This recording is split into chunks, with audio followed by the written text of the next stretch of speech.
Good morning and welcome back to the Home Renovation Experts. Steve here. So today is all about composite joists. It's that time now to crack on and get this in. I know you've all been thinking it's a bit of a pause, but if you're watching this like just catching up, then it's probably succinct and just runs. But it's been about a week and a bit because I had to order up all the stuff, get it in. So there it all is. Beautiful, beautiful gear. So this comes from a company called Build. Brilliant company. Top-notch stuff. Like, it's probably the best stuff you can get that I've dealt with. So yeah, really quality gear. Technically I was here yesterday doing some videos as I started the day, but then my little one had to go to A&E, so that was like 4 hours of my day, so I had to pack up and do that. So I'm just gonna start the day from fresh. It's a new day, right? But what I did do, which is pretty quite handy actually, is you can see now just below the threshold there is my first wall plate. So that's the one that all the decking joists will be running from. So when you're putting this stuff on, so I'll backtrack for 2 seconds. So the reason I'm using 50mm stuff, which is what Build sell as part of their kit, so you can get this by 50 by 50, or you can get it like 50 by 100. But obviously, because I've got not much height to work with, I had to go for the 50mm. So hence why we're on this. You can see there, there's some like cement, which is just here, rough looking cement, which is not doing much of anything. So I had to chase a lot of that away to get back to fresh brickwork underneath here. And if you could just tell, I had to pad it out and pad it forward to get one decent bar on the front, but that is not going anywhere. So there's 3 of these massive supports, one to the centre, one to the other side. So that's going to keep it all together. Belt and braces there going into wall of 100mm by, what are they, 100 by 6? I'm going to double check now. What we got? They are, yeah, 100mm by 6mm screws. So these bad boys. And I'll show you exactly what that was all about. So basically, one full length from there to there, another length from there to there, and I've got a stumpy little bit to put on here. So when you're working with composite, it's essentially not too different to wood, in all honesty. So what I do is, to get these in, you can just see that, look at that, oh, beautiful craftsmanship. So basically, guys, a 5mm wood bit to go through first. But what I do is, before I pilot it, just any random place, I make sure that when it's there, I'm gonna be going through the center of a brick, a good chunk of brick, a good chunk of brick, a good chunk of brick. Because if you just randomly do it, freaking sod's law says you go through the bloody mortar joint and you don't get a good fixing. I did it yesterday, there's that one. So basically, always just pre-mark the holes so that you know you're going to be in the centre of a brick, that way you're going to get a good fixing. I go through with 5mm wood bit first, then I go through with a 7mm masonry bit to widen up the hole, and then I just countersink it, again using a wood bit. That just allows the screw to go all the way through nicely, and then give it a nice good pull, and it's hidden away there, so it really pulls this tight into it. You'll notice across here as well, I've got like a 10 and 10, so that's 20mm spacing. So I want to keep that off of the wall, okay? Because if I had that tight up against there, up against the brickwork, when you get water, rainwater, it will just sit at that joint and just slowly soak into the wall, because it can't go anywhere. It's trapped between the 2 surfaces. So by placing spaces, you allow it so the rainwater comes in, comes down, and then can now recess and just drip down the back. No bother at all. So that is why you spacer it off. So yeah, so that's that done. So what I'm gonna do now is take this screw out I just put in to show you guys what the heck's going on. I'm gonna hover it up there, like so, run my level across it, because I obviously know that all that is level up to that point. So I can just simply hold that up to there, put it on the wall, and just start piloting with my 7mm bit. So that's what I'm going to do, get that one fit, and then from there, it's the fun part of actually bringing this forward. Now, I've leveled this floor, if you watch the previous videos, as best you can. Excusez-moi, using the system I have. So I'm hoping that most of these supports that come off this way are going to be lying pretty much level. So basically, the joist should be basically in contact with the floor. There'll be some dead spots where it isn't, and I'll support those as needed. But yeah, it should be a point it's just going to lie straight down, be happy days. And where you might need like a few bigger bits, I've got a load of dual plast riser legs over there, tons of boxes of them just to go, just in case I need them. I'm going to need a load for over there anyway, so that way if I've got enough space I can use them here. If not, I'll just chock it up with bits of galvanized metal, or I'll even make my own shins using the actual joists themselves, and I'll show you how to do that later on as well. But I'm going to get this bit drilled and then crack on. Oh yeah, done. So there you go. You can now see that is now in and perfect. I don't know if you can see the level, but I'm pretty bloody happy with that. Spot dog at Woolworths. Right, next thing.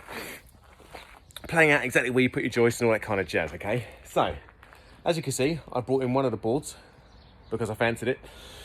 Before I did that, I measured the total distance from the other end to that end. I then marked the centre, so it's 7.2, so this is 3.6 for the centre. So you can see I've marked that there, done and dusted, so I've got my central mark for it. Now, essentially, these boards are going to be laid, as you can see, one to the centre, another two in front, that'll be staggered off. So you always have this central line running through. You have a line running through here for the joints and across that end. So it's perfectly even. So when you're standing back there, it looks spot dog, everything's good. Now you could just kind of measure this out, but I like to see it. So hence why I've put this board down on the floor.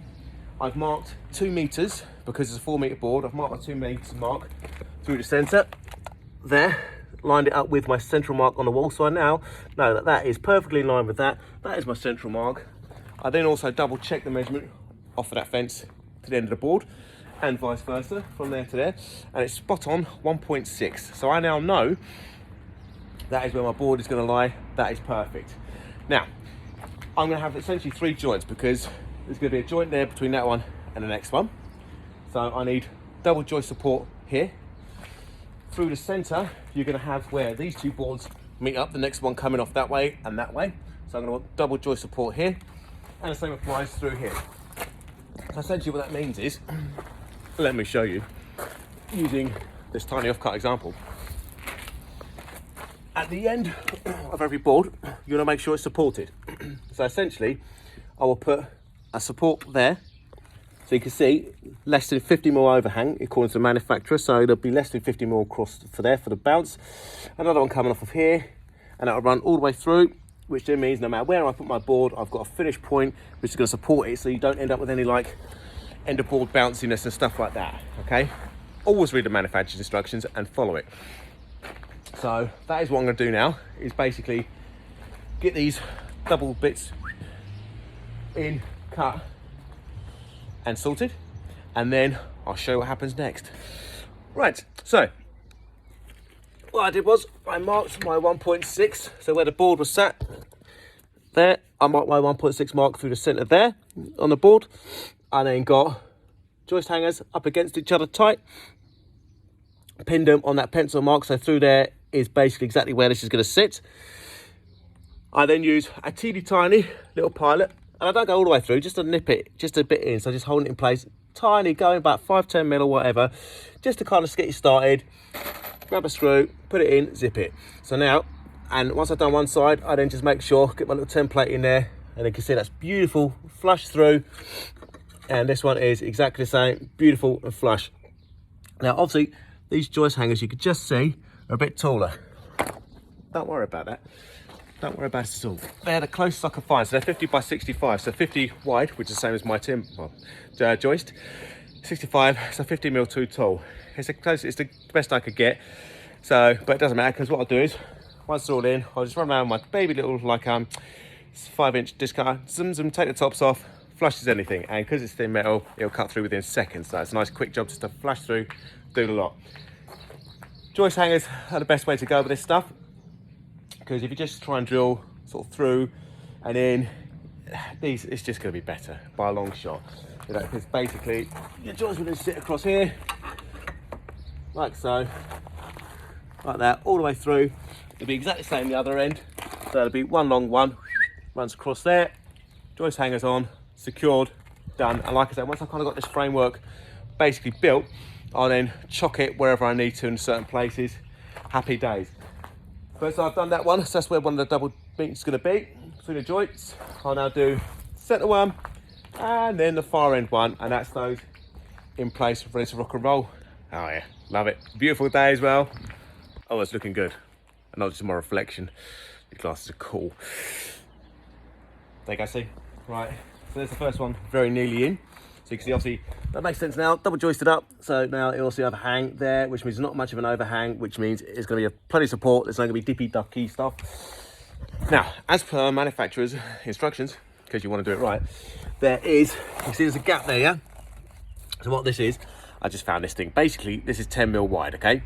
And the manufacturer instructions stipulate that there must be a gap between where they butt at these particular crosses of 10 mil. So that, I put that in, gonna pilot it, screw it in, done and dusted.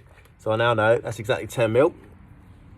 What I'm also doing is, so across it, I'm putting 4 braces, just to kind of keep these in true, because these are a bit twisted and bent and stuff. So this just makes sure they sit true to where they're going to be. They won't separate and do other bits and pieces as they expand and contract, which is what that's for, to allow expansion and contraction. And I don't know if you can see, but there's a teeny tiny little gap between that joint and that joint. So where they butt this way, apparently just 1 mil for expansion. Expansion is very important, you know, if you're dealing with wood, if you're working with this stuff, because it means that as it gets hotter, it will try to get bigger, it will shrink. And you just want to give it that flexibility to be able to move freely, as opposed to trying to twist and warp itself. So just follow instructions, you won't go wrong. So what I'm doing is, I'm putting it, just because it's obviously not connected anywhere else, I could just raise it up off the deck, put a nice flat surface underneath it, makes life a bit easier. There's an old brick, can he beat an old brick for stuff? Get him like that, drop that down. I now know that's going to be perfectly flush across that surface.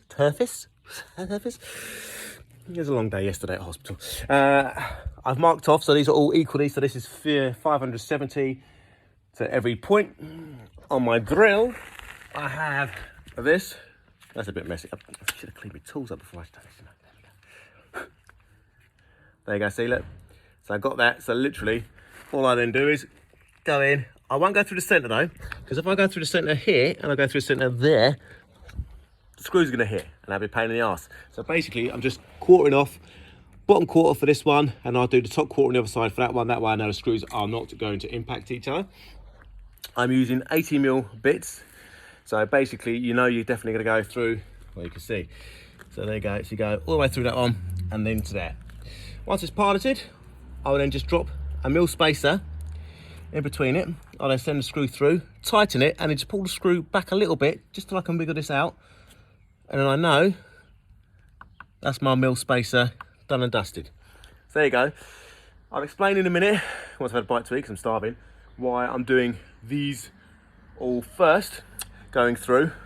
But until then, I'm going to finish these and I'm having something to eat. I'll be back in a minute. It's been at least an hour and a half, 2 hours, well, maybe 3 or 4, since I've kind of done the last little bit. So I'll show you where I've got to now, so you can see. Beautiful. Obviously double joisted here for centre, like I've been talking about. What I then did between this double joist and that one over there was I then marked the centre one, put that one in, and then I measured off, so my centres are basically 300. So from that centre that way is 300, that one that way is 300. And I just double checked the middle one just to make sure everything was evenly spaced. And yeah, it's literally 301 or something like that. So that is perfect. That's to do with the manufacturer's thing as well. So basically it's supported at 300, so there'll be no flex as the board runs across it that way. Even if you're standing in the gap here, there'll be no flex because it's got plenty of support. So that's come along really nicely. What was I going to show you next?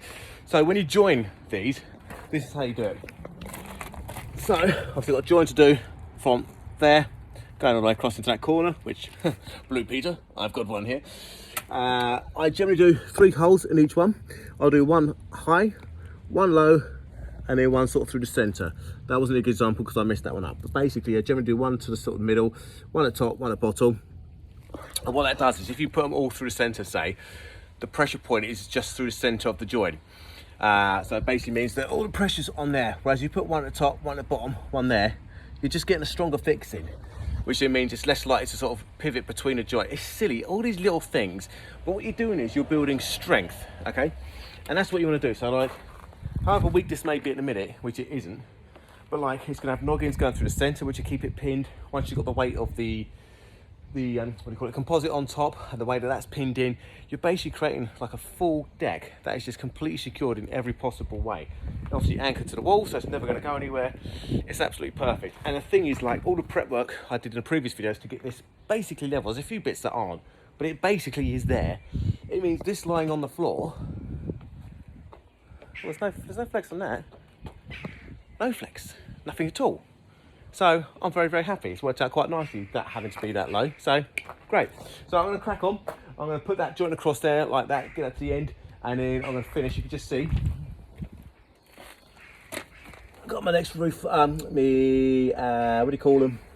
joist supports in there. I'll do the same that way, and I can get these ones in.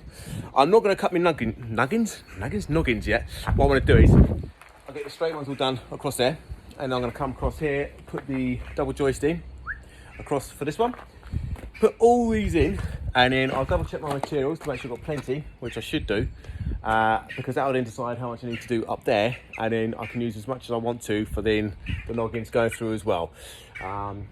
Little tip, when you're cutting this stuff, so I've got my saw set up there, as you can see on the end where they've been manufactured, you get these like knobbly bits. They're not perfectly straight, so what I do is, if I'm cutting this one for example at full length, I'll always trim the end using my saw, get rid of the crap bit, and then turn it the other way and then cut my length from it, so that way I know I've got two perfect ends. Because if I've got that knobbly shitty bit on there, that's just going to get in my way when I'm trying to like make joins and stuff like that. So I always want to start with a nice square edge. Apart from that, stuff is bloody lovely to use. Like I say, you're using just woodworking tools. There's nothing special you're using here. So yeah, and the other thing to take into account is all these little top tips I'm suddenly thinking about. Where you've got like, you see the kinks, the bows? Because you can probably see that in the video. They are slightly. Basically, you put the bow to the top. So as that goes on as a joist, I can't do this with one hand. Let's pretend this one's bowed. All right, so that's bowed in that direction. You then twist it that way. Actually, it was the other way. But you twist it that way then, so that it bows at the top. So if you're looking at it, it kind of goes up like that. So that when the decking goes on it, it pushes that weight down in the middle. So it kind of absorbs it. Whereas if it is the other way, it kind of bananaed that way, it's going to be putting the deck down a little bit. So always put it so that the bow's at the top. The weight of it mixed with everything else, keep it pinned beautifully. So yes, I'm going to stop waffling now and I'm going to crack on. End of play, end of day. So if I step back here, you can now see got my last double support ready to rock and roll. Got another one in the middle, so that's not bad going for the day. So I've basically got like 2 more to go in there, 2 more to go in there, and I'll leave about 6 to go here. And then it'll be the cross noggins and then leveling the whole thing, which ironically is a lot easier as one big unit, because you just chock up the corners where you need to, do what you need to do. But I'll show you that tomorrow, how I kind of work it through, how I kind of level it off, but it's actually pretty good. So yeah, I don't think there's gonna be tons and tons to do with that regard, hopefully. So I very much like that. It's been a hot day, but I've had a lot of fun.